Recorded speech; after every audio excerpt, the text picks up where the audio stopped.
Also na bete maftim tamoka natihimi me oneraduga anga makoti simfila diga sayomi yomi yomi jalala ke naifsata sayomi yomi yomi jiruti ate kodata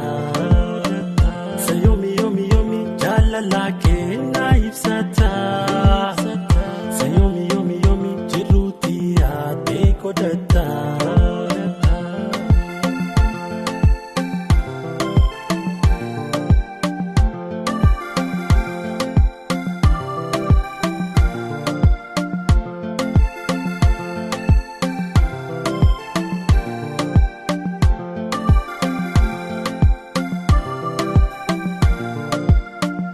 Inkijibu nadagai sifini ma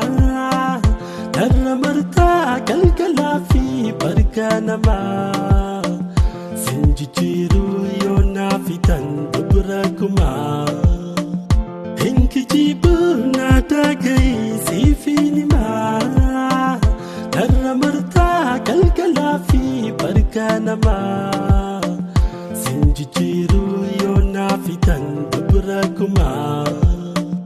Sayomi yomi yomi jalala ke naifsata Sayomi yomi yomi jiruti ate kodata